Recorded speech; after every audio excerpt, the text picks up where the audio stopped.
오늘 이 말씀을 읽을 때 지금도 살아계시고 우리와 함께 하시는 하나님의 음성을 듣기를 간절히 원합니다. 우리 함께 읽도록 하겠습니다. 시작. 영생은 곧 유일하심 참 하나님과 그의 보내신 자 예수 그리스도를 아는 것이다. 아멘. 제가 다시 한번 읽도록 하겠습니다. 영생은 곧 유일하신 참 하나님과 그가 보내신 자 예수 그리스도를 아는 것이다. 아멘. 오늘 예배 자리 가운데 오신 여러분 한 분 한 분을 주의 이름으로 축복합니다. 이 자리에 오기 전까지 내 마음에서 혹여나 다른 것으로 기쁜 마음이나 혹은 다른 것으로 너무 속상한 마음이 있더라도 힘들더라도 오늘 이 시간만큼은 지금 이 자리에 우리를 인도하신 그 하나님의 음성에 우리가 듣고자 하는 마음으로 이 자리에 있기를 간절히 원합니다. 우리가 지난주의 말씀까지 요 몇 주간 말씀을 나눈 것의 주제가 무엇이죠? 우리가 한 단어로 요약하면 지식, 아는 지식이라고 얘기를 할 수 있을 것 같아요. 하나님을 올바르게 아는 지식. 그러면 이 올바르게 아는 지식이란 과연 어떤 것일까에 대해서 우리가 요 몇 주간 함께 말씀을 나눴습니다. 유대인들, 우리가 지난주에 나눴다시피 유대인들이 굉장히 성경을 아는 지식이 깊잖아요. 그렇죠? 그리고 지난주 말씀 어떤 인물이 나왔죠? 빌립. 그렇죠? 구약 성경을 꿰뚫어서 예수님이 하나님, 즉 메시아인 것을 알았습니다. 그런데 그들이 아는 그 지식이 과연 성경에서 말하는 지식 혹은 오늘 이 본문에서 얘기하는 영생은 곧 아는 것이다 할 때 그 아는 지식일까요? 아니죠. 그렇죠? 우리가 반드시 가져야 할 지식은 오늘 말씀으로 보면은 물론 다양하게 표현을 할 수 있어요. 오늘 말씀으로 보면은 바로 어떤 지식이라면 영생을 아는 지식이다. 그렇죠? 유일하신 참 하나님과 그가 보내신 자 예수 그리스도를 아는 것이 바로 뭐다? 영생이다. 영생을 아는 지식이다라는 것이죠. 그러면 왜 올바르게 아는 것이 중요한가? 그렇죠? 왜 올바르게 아는 것이 중요한가? 우리가 반드시 생각해 봐야 할 문제죠. 물론 다양하게 얘기를 할 수 있을 것 같아요. 네, 다양하게 표현을 할 수 있을 것 같습니다. 그런데 오늘 제가 말씀 드리는 맥락에서 얘기를 하자면 우리가 왜 하나님의 말씀을 올바르게 아는 것이 중요하냐면 우리가 영과 육으로 되어 있어서 그래요. 육과 영으로 되어 있으면서도 뭐가 우선된 존재이기 때문에 육이 우선된 존재이기 때문이에요. 혹시 기억하시나요? 3주 전이었나요? 4주 전이었나요? 그때 말씀에 우리가 올바르게 아는 것을 뭐라고 했죠? 정치라고 했죠. 정치가 올바르게 되면 뭐가 된다고 했죠? 정신, 올바르게 믿을 수 있다는 것이죠. 그러니까 올바르게 아는 그 지식의 방법대로 내가 올바른 믿음을 가질 수 있다는 것이죠. 그러면 그 올바른 믿음이 내 심령에서 중심에서 형성이 됐어요. 그러면 그 중심의 안에 있던 그 믿음대로 뭐가 일어나죠? 정행이 일어나죠. 그러니까 행동이 되어지는 것이죠. 뭐에 따라서? 내 믿음에 따라서. 즉 내가 아는 것에 따라서. 그러면 어떻게 됩니까? 결과적으로 복. 그렇죠? 이 복은 복복자의 복입니다. 그러니까 바를 정자의 복복자. 올바른 복음을 받게 되는 거죠. 올바른 복을 받게 되는 거죠. 내가 올바르게 믿어야, 내가 올바르게 성경 말씀을 알아야, 즉 내가 올바르게 하나님을 알아야 하나님도 올바른 복을 나에게 주실 수 있다는 것이죠.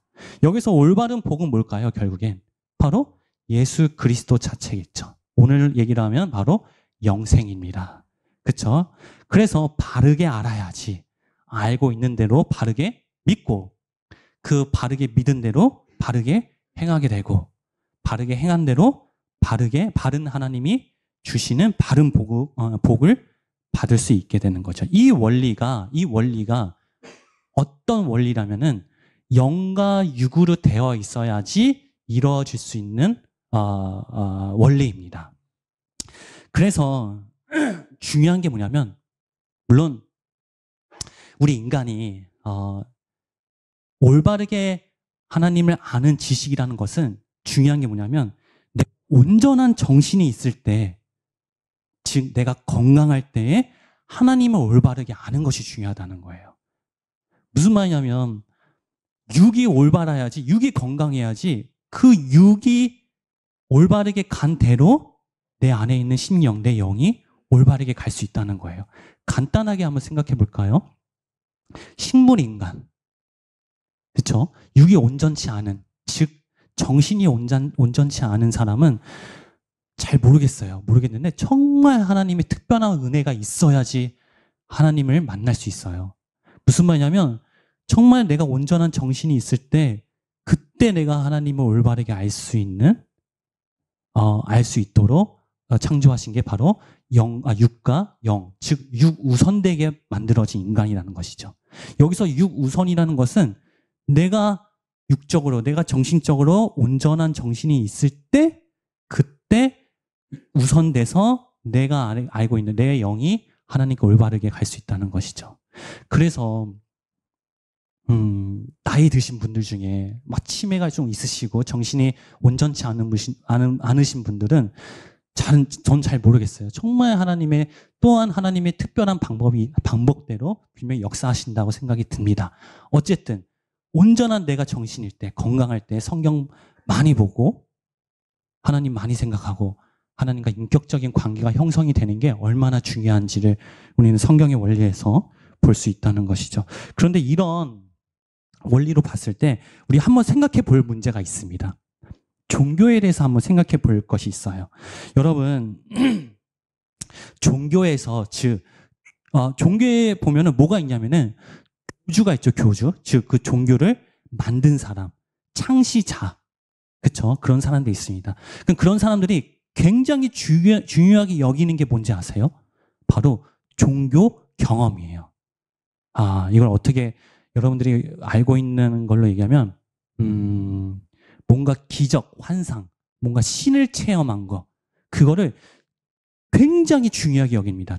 다른 종교에서는. 그래서 모든 종교를 창시한 교주나 창시자들은 다 이 경험이 있어요.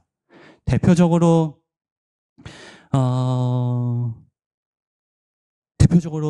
우리 한국의 가장 민족 종교라고 하는 대표 종교가 뭐가 있죠? 동학, 지금의 천도교가 있죠. 그걸 만든 사람의 이름이 바로 최재우라는 사람입니다. 근데 그 사람이 어느 날 산에서 종교 경험을 해요. 환상을 봐요. 근데 그 환상 중에 나타난 신의 이름이 뭐냐면 상제예요. 상제. 중요한 거는 상제가 뭐냐면 바로 하나님입니다. 하나님이란 뜻이 상제예요. 예, 상제라고 해서 뭐 전혀 다른 신이 아니라 하나님이란 뜻이 상제라는 뜻입니다. 근데 하나님을 만납니다. 근데 그 하나님이 이 최재우한테 이렇게 얘기를 한대요. 이 최재우 말로는 내가 너에게 능력을 줄 테니까, 그 능력이라는 게 뭐냐면 사람을 병을 고치는 능력이에요. 내가 이 능력을 줄 테니까 이 능력을 가지고 사람들에게 나를 전해라 라는 종교 경험을 합니다. 그 사람이. 근데 그게 뭐냐면 영부예요. 이게 뭐냐면 심령 영자에 부적할 때 그 부. 그러니까 영의 부적이라는 것입니다. 그래서 여러분들 혹시 이거 들어보셨어요? 궁궁을을 들어보셨나요? 궁궁을을. 나이 좀 지긋하신 분들은 아마 아실 거예요. 예전 조선시대 이후로 일제강점기 시대도 이 단어가 굉장히 중요했어요. 이게 뭐냐면 구원을 뜻하는 단어인데, 어쨌든 그 천도교에서는 뭐가 있냐면 사람의 병을 고치기 위해서 부적에다가 궁궁을자 한자를 씁니다. 제가 이거를 말씀드리는 게 뭐냐면 여러분들 졸지 말고 재밌으시라고 하는 거예요. 그리고 이거 기본적으로 알아두셔도 좋고 이거와 성경에서 말하는 것과 비교를 해보셔도 굉장히 좋아요. 그래서 제가 이런 일반적인 종교 같은 것들을 이제 말씀을 드리는 겁니다. 그래서 이 부적에다 궁궁을자를 씁니다. 그리고 이거를 의뢰가 있어요. 거기 의뢰를 통해서 불을 태워요. 그럼 뭐가 남죠? 재가 남잖아요. 그러면 그거를 물에 섞어가지고 그걸 마십니다. 그러면 그게 병을 낫는 거예요. 그런 것들을 천도교에서는 아직도 지금까지도 그거를 거행하고 있어요. 물론 이 의식은 많이 사라졌는데 아직까지도 하고 있습니다. 그리고 여러분들 사람들이 예전 조선시대 사람, 조선 후기 사람들은 어떤 사람을 신으로 생각했냐면 무조건 제일 중요한 게 뭐냐면 병 고쳐주는 사람. 그때 의학이 발전하지 않으니까는 누군가 나에게 병을 고쳐주면 그 사람은 신인 거예요. 그러니까 약이나 그런 게 아니라 그러니까 그때 용어로 하면 술법이라고 하죠. 술법을 통해서. 그래서 여러분들이 조선 후기 때 조선 후기라고는 좀 그렇지만 한 16세기쯤에 이 단어가 굉장히 유행을 했어요. 뭐냐면 생불. 이 생자는 이렇게 살아있는 그 생자 할 때 생자고 불은 부처불입니다. 그러니까 살아있는 부처. 지금도 살아있는 부처라는 말 많이 쓰죠. 보통 어떤 사람에게 쓰죠, 지금은? 어떤 호인. 그러니까 버버시로 살 수 있는 그런 굉장히 도덕적인 사람한테 야, 저 사람 진짜 살아있는 부처다라고 얘기를 하죠. 이런 말이 그때 있었는데 그 용어를 호칭을 가진 사람이 뭐냐면 병으로 사람을 고칠 수 있는 능력을 가진 자를 생불이라고 했어요. 어쨌든 뭐 이런 것들이 있다는 것이죠. 그러니까 제가 말씀드리고자 하는 거는 아까 그 체제오른 사람은 종교 경험을 해서 그런 지금의 큰 종교를 이루었다는 것이죠. 또 뭐가 있을까요? 종교 경험한 사람 중에. 여러분 혹시 아는 사람이 있을 수 있어요. 지금 개신교의 이단이 굉장히 많잖아요. 그런데 종교학회에서는 이 이단의 가장 원조를 찾아가는 그런 연구도 많이 했었어요. 지금으로 따지면 그 개신교의 이단이라고 하는 사람이 누구냐면 바로 김성도라는 권사예요. 일제시대 1910년쯤에 활동했던 사람인데 혹시 아는 사람도 있을 수도 있어요.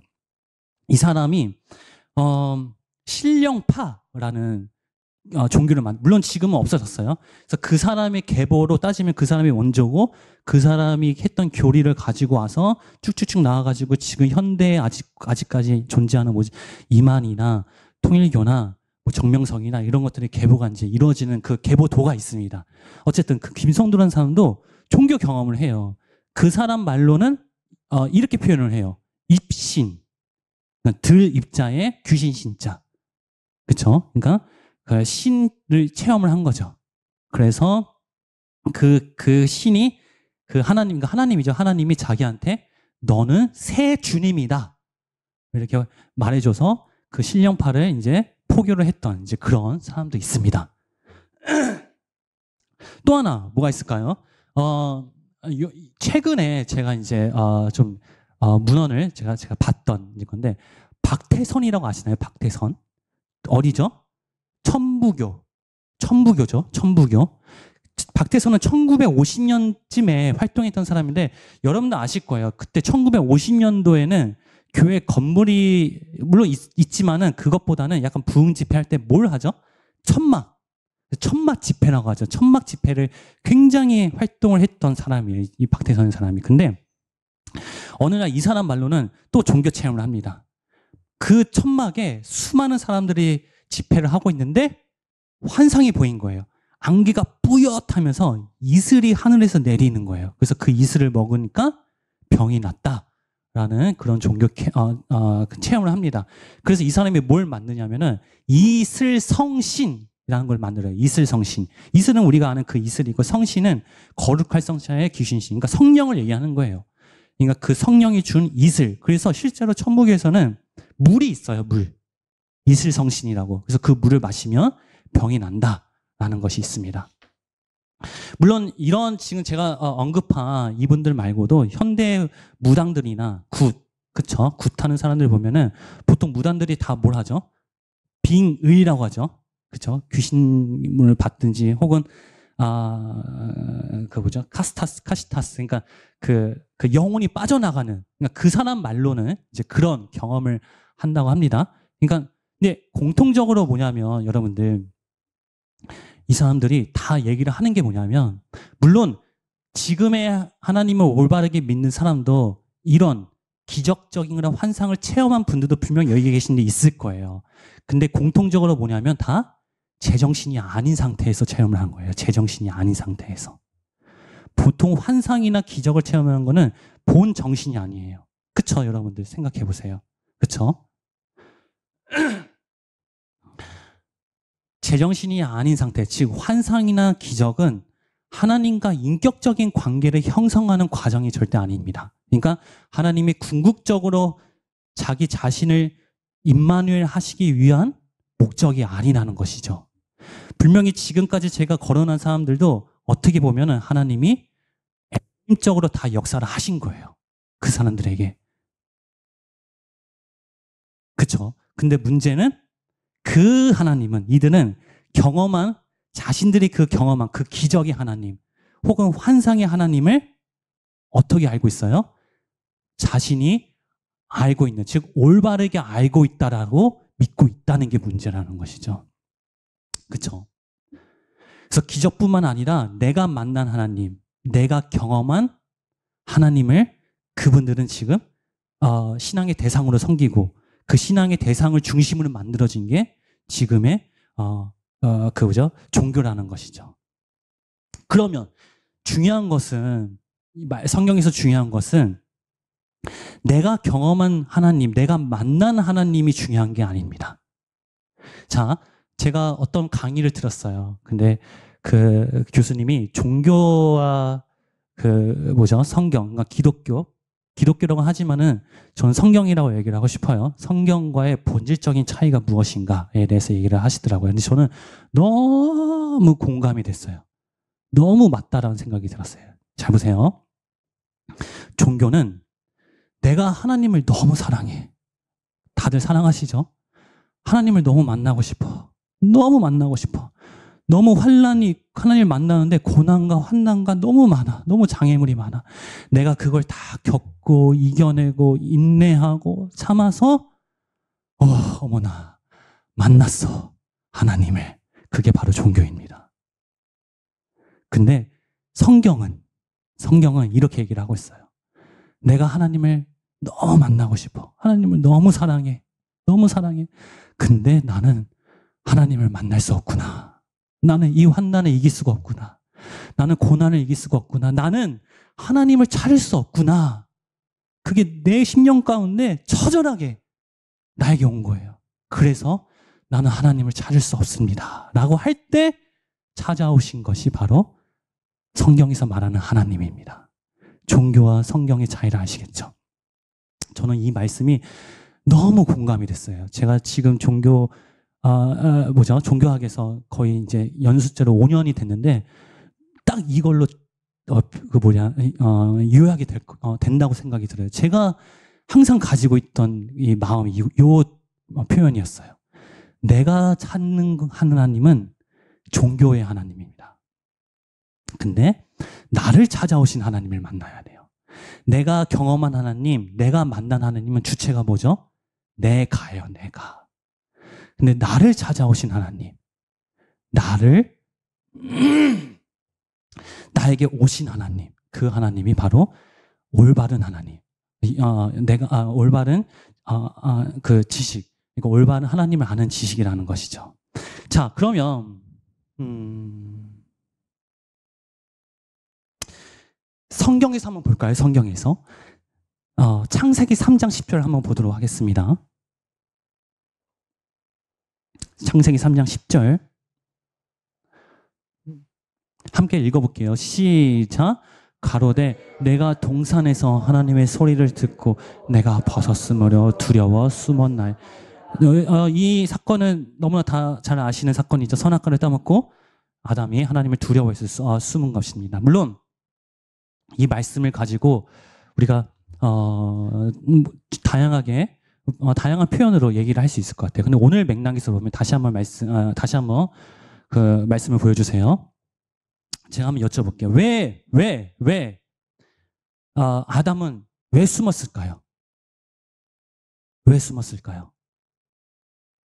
선악과를 따먹어서? 그쵸? 벗었기 때문에. 그쵸? 두렵기 때문에. 그쵸?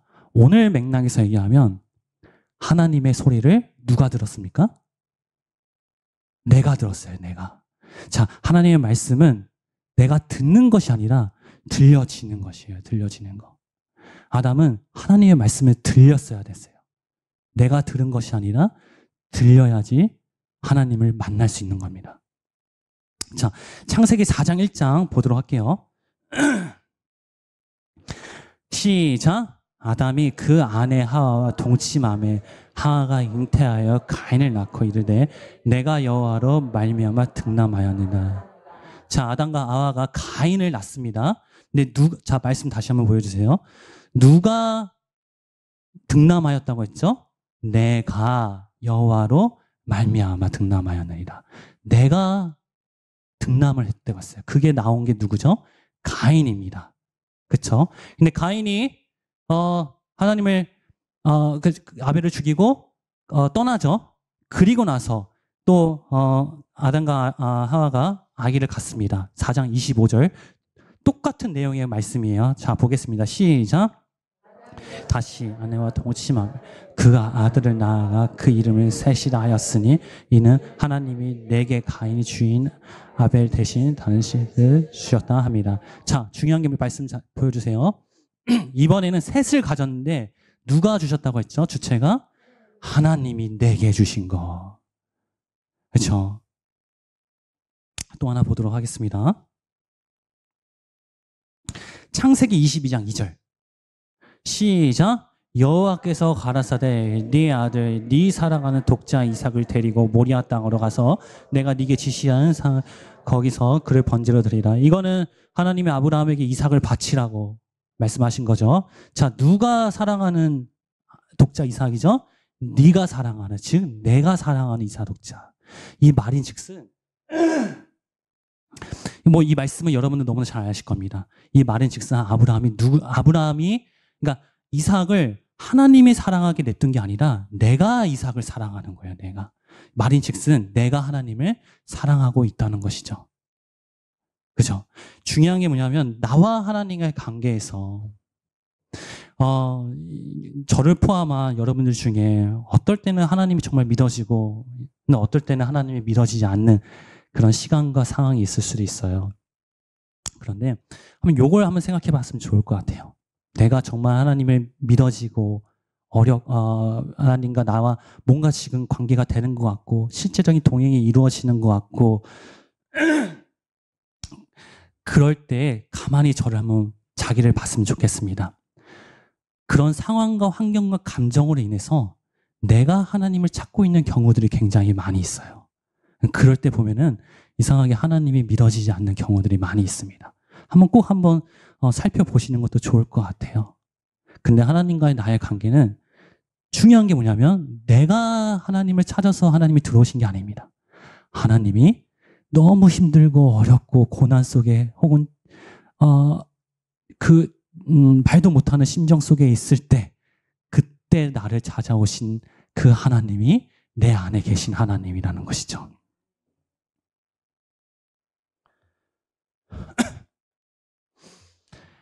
다시 말해서 내가 만난 하나님이 아닌 나를 만나주신 하나님이 오늘 본문에서 말하는 바로 영생을 올바르게 아는 지식이라는 것입니다. 자, 그러면 이 올바르게 아는 것, 올바르게 아는 지식. 제가 지금까지는 잠깐 서론에 대해서 서론이 좀 길게 했는데 이 올바르게 아는 것에서 올바르게 아는 것이 무엇인지에 대해서 성경을 통해서 조금 더 살펴보도록 하겠습니다. 먼저 시편 9장 10절 한번 보도록 하겠습니다. 우리 함께 읽어볼까요? 시작.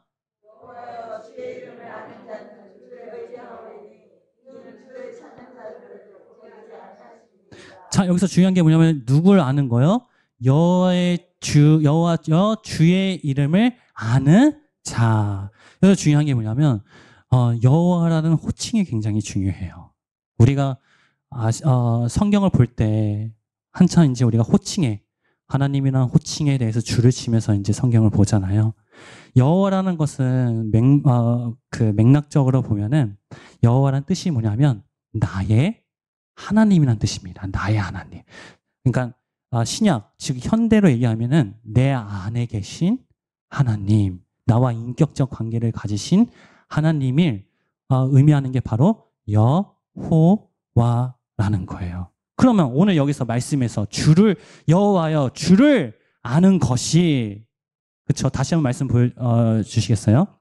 아는 자는 주를 의지하오니 이 주를 찾는 자를 버리지 아니하심이라. 여기서 주의 이름을 아는 자. 그러면 이 주는 어떤 주를 아는 것이죠? 여호와, 즉 나와 관계되신. 자, 2주 전이었나요? 알다가 그 헬라어로 뭐라고 했죠? 기노스코라는 단어는 원래 의미가 어떤 단어죠? 남과 여가 관계를 맺다. 그렇죠? 그러니까 나와 관계를 맺으신 그 여호와, 주님, 그 주님을 아는 것이 바로 뭐다? 올바르게 아는 것이다. 그래서 여러분도 아시는 분들 아시겠지만 이 여호와라는 단어는 사실은 후대에 만들어진 하나님의 이름입니다. 무슨 말이냐면 원래 하나님의 이름은 여호와가 아니에요. 그런데 이 성경이 만들어지기 시작한 쯤, 그러니까 그 전 시대 유대인들이 여호와라는 단어를 없애버려요. 왜 없앨까요? 여러분 십계명에 보면 상계명은 뭐죠? 그렇죠. 이름 석자, 여호와 이름을 망령되이 일컫지 말라. 그러니까 여호와 이름을 뭐라고? 망령되이라는 것은 그러니까 실수하지 말라, 함부로 부르지 말라. 이거를 왜곡시키지 말라라는 뜻이에요. 근데 유대인들이 이 십계명을 문자적으로 해석을 해가지고 그러면 여호와 이름을 내가 실수하면 안 되겠네. 그 유대인들은 어떻게 해요? 여호와 이름을 쓰겠어, 안 쓰겠어? 말하겠어, 안 말하겠어요? 안 말하는 거예요. 왜냐면 말하다가 내가 실수할까봐. 실수하면 어떻게 돼? 십계명을 어겨버리잖아요. 그쵸? 그럼 쓰겠어요, 안 쓰겠어요? 쓰지도 않는 거야. 이게 유대인들이 율법을 지키는 게 정말 생명을 걸고 지키는 사람들입니다. 이 십계명의 세 번째 계명을 정말 목숨 걸고 잘 지킨 거예요. 그러다 보니까 원래 원문에 있던 그 여호와 이름이 없어진 거야. 네. 그래서 뭐만 남았냐면은 모음만 남은 거예요. 모음만. 그러니까 여호와의 여자, 호와의 오자, 와의 와자. 물론 한글로 따지면, 그리고 거기에 자음을 집어넣은 게 지금의 단어가 된 겁니다. 그러니까 여호와 이름은 사실상 원래 원문에 나와 있는 단어는 아니지만은 그 상관없어요. 중요한 건 뭐냐면 그 맥락 속에서 하나님이 이 여호와의 이름을 통해서 말씀하시고자 싶은 게 무엇인지를 알면 되는 거예요. 그게 뭐냐면 나와 관계를 맺고자 맺는 하나님. 그래서 여러분들 십계명의 상계명에 보면은 여호와의 이름을 망령되이 일컫지 말라라는 것은 사실은 하나님이 이걸 통해서 말씀하시고자 싶은 목적이 뭐냐면, 자, 여호와 이름은 원래 뭐라고 했죠? 나와 관계를 맺으신 하나님. 그럼 원래 본래의 의미를 가진 여호와의 이름이 왜곡됐다는 것은 뭐예요? 나와 하나님과 관계를 가졌다, 안 가졌다? 가지지 않았다는 것이죠. 사실은 하나님은 그 관계성에 대해서 말씀을 하고 싶은 것인데 유대인들은 그 문자적으로 해석한 것이죠. 그러니까 내가 여호와의 이름을 왜곡한 것은 뭐예요? 내가 하나님을 버리고 나와 하나님과 관계가 깨지는 것, 그게 바로 여호와의 이름을 망령되이 일컫는 것이라는 것이죠. 그렇죠? 그러니까 중요한 거는 여기서 하나님을 아는 올바른 지식은 뭐다? 여호와의 이름, 본래 여호와의 이름을 아는 것. 그렇죠? 그거라는 것입니다. 그래서 시편 36편 9절에서 10절 보도록 하겠습니다. 시작.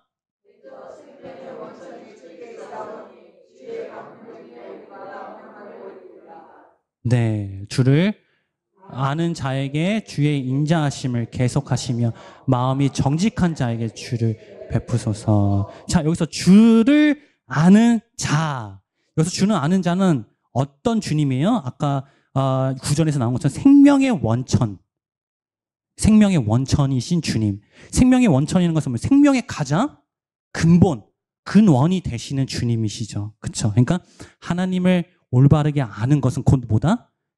원천, 그러니까 생명의 가장 근본이신 생명을 아는 것이고, 아까 기노스코의 관계로 얘기하면 그 생명을 내가 소유하는 것이다 라는 것이죠. 그게 하나님을 올바르게 아는 것이다. 자, 예레미야서 9장 3절 보도록 하겠습니다. 시작. 여호와의 말씀하시기를 그들이 활을 당김같이 그 혀를 놀려 거짓을 말하며 그들이 이 땅에서 강성하나 진실하지 아니하고 악에서 악으로 행하며 또 나를 알지 아니하고. 자, 여기서 알지 못하느니라. 이 예레미야 9장 3절의 말씀은 배경이 뭐냐면 바벨론에 의해 이스라엘 멸망되기 전의 말씀이에요. 그러니까 이제 앞으로 이제 멸망이 되는 것이죠. 그렇죠? 근데 멸망되는 이유가 뭐예요? 나를 알지 못하기 때문에. 그러니까 유대인들이 여호와를 알지 못하는 것이 곧 뭐다? 바로 죄라는 것이죠. 이스라엘 백성들이. 그렇죠? 자, 9장 예레미야서 9장 24절 보도록 하겠습니다. 같은 맥락이에요. 시작. 내가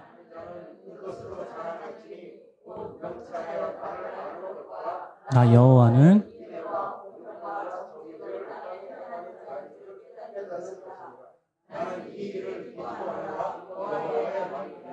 자, 여기서 아는 것은 무엇이죠? 그러니까 알지 못하는 것에서 이제 내가 하나님을 알게 되는 것. 그렇죠? 조금 더 가볼게요. 자, 호세아 4장 1절 말씀. 시작.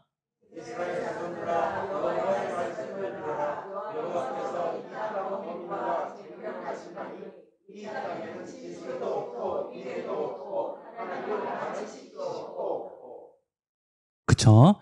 그다음에 오직 저주 하는 지식도 없고. 자, 여기서 보면은 호세아는 이번에는 뭐죠? 북이스라엘. 그래서 온갖 제약으로 인해 아수르의 이제 북이스라엘 멸망을 당하는 것을 당하기 전에 그 예언자였던 호세아 선지자가 이제 얘기를 하는 말씀입니다. 근데 뭐가 없어요? 하나님을 아는 지식도 없고. 그러니까 호세아는 지금 이스라엘을 회개시키고자 하기 위해서 이 말씀을 하는 것이죠. 이스라엘이 저질렀던 죄가 뭐예요? 여호와를 알지 못하는 것. 그러니까 아까 예레미야서도 그렇고 호세아서도 그렇고, 그러니까 남유다와 북이스라엘이 멸망을 당한 가장 근본적인 죄가 뭐냐면 아까 얘기한 것처럼 10계명의 상계명 여호와의 이름을 망령되이 일컬었던 바로 죄라는 것이죠. 그러니까 올바르게 알지 못했던 거라는 것입니다. 자, 그 다음에 좀 더 보도록 하겠습니다. 예레미야서 50장 38절 보도록 하겠습니다. 지금까지는 하나님을 올바르게 아는 것이 무엇인지에 대해서 우리가 함께 말씀을 가지고 나눴어요. 자, 올바르게 아는 것이 뭐라고요?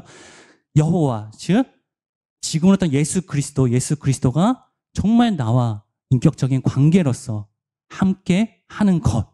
물론 제 표현은 이제 함께 하는 것이라고 했지만 여러분들 표현은 다양하게 얘기할 수 있어요.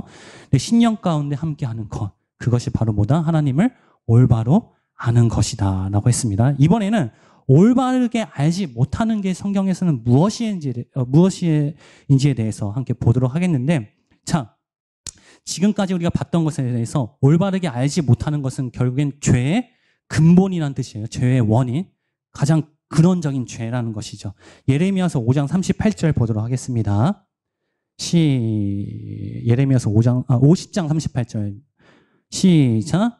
가뭄이 물 위에 내리어 그것을 말리니 이는 그 땅이 조각한 신상의 땅이요 그들은 우상에 미쳤습니다. 자, 호세아 11장 2절 말씀 보도록 하겠습니다.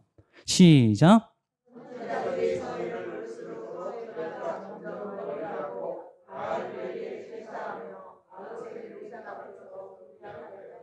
아멘. 이제 한 5분 정도 남았는데 이제부터 너무 중요합니다. 자, 예레미야 50장 38절과 호세아서 11장 2절 말씀에 공통적으로 뭐가 등장하죠? 우상이 등장합니다. 근데 이 우상 앞에 형용사, 어떤 우상인가요? 자, 다시 한번 예레미야서 보여주신 50장 38절 조각한 신상, 그리고 호세아 11장 2절 여기는 뭐라고 되어 있죠? 아로 새긴 우상. 중요한 게 뭐냐면 여기서 아로색이라는 뜻이 혹시 뭔지 아세요? 자기의 온 뭔가 정성을 다 담아서 진심을 다해서 솜씨 좋게 파서 색이다. 그러니까 그 돌 같은 거 파서 이렇게 모양을 만들잖아요. 그 색이다라는 것이 바로 아로색이라는 거예요. 그러니까 정말 정성을 다해서 정말 내 온 마음을 다해서 만든 것이 바로 우상이라는 것이죠. 근데 여러분들 이제 중요한 게 뭐냐면 지금 이스라엘 백성들 여기는 우상, 신상이라고 나왔지만은 사실은 이스라엘 백성들이 여기서 말했던 신상과 우상은 하나님을 찾길 원했던 거예요. 하나님을 의미합니다. 그러니까 그들이 이스라엘 백성들이 그 광야에서 혹은 뭐 멸망당하기 전에 남유다 이스라엘들이 그냥 막 신앙도 아무것도 없이 지금 현대처럼 술 먹고 그냥 뭐 세상에 방탕하게 논 것이 아니라 그들만의 정말 고유한 정말 깊은 신앙을 가졌던 거예요. 그리고 그게 뭐냐면 바로 하나님을 알고 싶어하는 그런 마음이 있다는 것이죠. 그게 바로 표현된 게 바로 아로색이라는 것이죠. 아로색이. 아로색이는 그냥 대충 뭐 이렇게 한 게 아니라 정말 목숨 맞춰서 내 마음을 다하여서 내가 정말 이 하나님을 사랑하고 하나님을 만나고 싶습니다. 하나님 정말 찾고 싶습니다. 그 마음이 담긴 그 심정이 담긴 것이 바로 이 아로색이다라는 의미입니다. 그렇게 만들어진 것이 바로 그 조각상 하나님의 형상이라는 것이죠. 그러니까 그들이 신앙이 없어서 타락한 게 아니라 신앙이 있었다는 것입니다. 근데 어느 정도로 그 예레미야서 50장 38절 어느 정도로 있냐면은 마지막에 우상에 미쳤습니다. 정말 미칠 정도로 여러분들 이게 나쁜 말 같아요. 우리는 하나님께 미쳐야 됩니다. 미쳐야 돼요. 그래야지 살 수 있어요. 하나님한테 미치지 않으면 정말 세상적으로 미친 사람이 돼요. 이 시대는 하나님한테 미친 사람만이 살 수 있는 시대가 바로 이 시대. 그러니까 정말 여기도 하나님한테 미친 사람들이에요. 그 정도로 정말 신앙을 가지고 있던 사람이죠. 근데 중요한 게 뭐예요? 아로색인, 조각색인 이것의 주체가 누구입니까? 누가 색인 거죠? 누가 아로색인 거죠? 바로 나. 내가 생긴 거죠, 내가. 내가 아로색여서, 내가 조각해서 만든 것이 바로 우상, 즉 하나님이 바로 우상이라는 것입니다. 물론 이 우상이라는 또 다른 표현으로는 보이지 않는 하나님을 보이게 표현한 거, 육적으로 표현한 거, 그게 우상들이죠. 그러니까 이게 뭐냐면 내 보이지 않는 하나님을 보이게 했다는 것은 여러분 잘 생각해 보세요. 보이지 않는 하나님을 보이게 했다는 것은 그 바탕에 뭐가 깔려져 있냐면 나는 하나님을 찾길 원합니다. 나는 하나님을 만나고 싶습니다. 나는 그 하나님을 간절히 원하는 마음이 깔려 있다는 거예요. 그래서 여러분들 불상이나 당군상이나 여러분들 보면은 저거 그냥 무조건 나쁜 거야, 우상이야. 그렇게 넘어가셔도 좋지만은 그거를 만들고자 했던 그 사람들의 심정을 한번 영적으로 생각해 보는 것도 좋을 것 같아요. 얼마나 하나님을 만나고 싶어 했을까? 얼마나 하나님을 알고 싶어 했을까? 근데 이들은 정치가 안 됐다는 것이죠. 그러니까 올바르게 아는 지식이 안 됐기 때문에 그들이 알고 있는 내가 만난 하나님, 내가 경험한 하나님의 반복대로 행동한 게 바로 만들어진 결과물이 우상이라는 것입니다. 자, 다시 한번 말하지만 우리는 절대 하나님을 찾을 수 없어요. 여러분 정말 종교의 하나님을 혹시 믿고 있는 게 아닌가요? 내가 경험한 하나님, 내가 만난 하나님, 말은 좋아요. 말은 좋아요. 근데 한 번쯤은 생각해 보시면 좋겠다는 생각이 듭니다. 내가 내 힘으로 찾은 하나님인지, 내가 경험한 하나님은 내가 경험해서 하나님, 내 세계관으로 만들어진 그 하나님이 아닌지. 한번 이 질문을 던지고 싶어요. 왜 전능하신 하나님이 이 땅에 우리를 찾아오셨을까요? 왜 보혜사 성령 하나님이 우리 심령에 찾아오셨을까요? 왜 예수님은 두려워하고 있는 그 다락방에 숨어있는 제자들에게 문을 뚫고 왜 찾아오셨을까요? 예수님은 뽕나무 위에 있는 누구죠? 삭개오를 왜 찾아오셨을까요?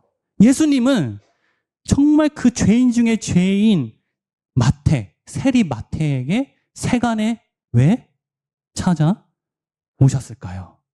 자, 이번에는 우리입니다. 왜 하나님은 환난 속에서 아무도 해결해 줄 수 없는 그 지옥 같은 심정과 마음을 가지고 그냥 내가 찾을 분은 하나님인데 그 하나님을 찾지 못해서 너무 막 힘들고 앓고 있는 그 구석통에서 숨겨져 있고 웅크려져 있는 그 나에게 하나님은 왜 찾아오셨을까요? 내가 하나님을 찾았다고 착각하고 계신 건 아닌가요? 우리가 만난 지금 내 안에 있는 하나님은 나를 찾아오신 하나님입니다. 내가 찾지 못해서 내가 정말 하나님을 찾고 싶은데 못 찾아서 포기했을 때 그때 비로소 찾아오신 분이 바로 하나님이고 그 하나님을 만나고 아는 것이 바로 올바른 하나님을 아는 지식이라는 것입니다. 볼지어다 내가 문 밖에서 두드리노니 누구든지 그 음성을 들으면 어떻게 되죠? 문을 열면 내가 그에게로 들어가 내가 그와 더불어 먹고 그가 나와 더불어 먹느니라. 여러분들 이 더불어 먹는다는 거 이 정확하게 무슨 의미인지 한번 생각해 보셨나요? 난 이게 무슨 말인지 정확하게 몰라서 쉬운 성경으로 봤는데 이 더불어라는 뜻은 바로 함께라는 것입니다. 하나님은 내 마음에 내 심령 가운데 오셔서 지금도 문을 두드리고 계세요. 나를 찾아오셨어요. 그 문을 열면 들어오셔서 나와 함께 식사를 하고 해주신다는 거예요. 식사를 한다는 것은 여러분들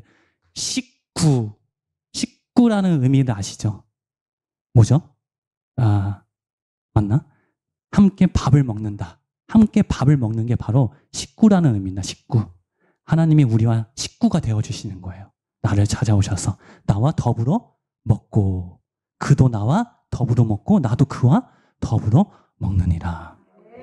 모두 올바른 하나님을 아는 지식으로 그와 함께 먹고 그도 나와 함께 먹는 이 먹는 복을 누리기를 간절히 바랍니다.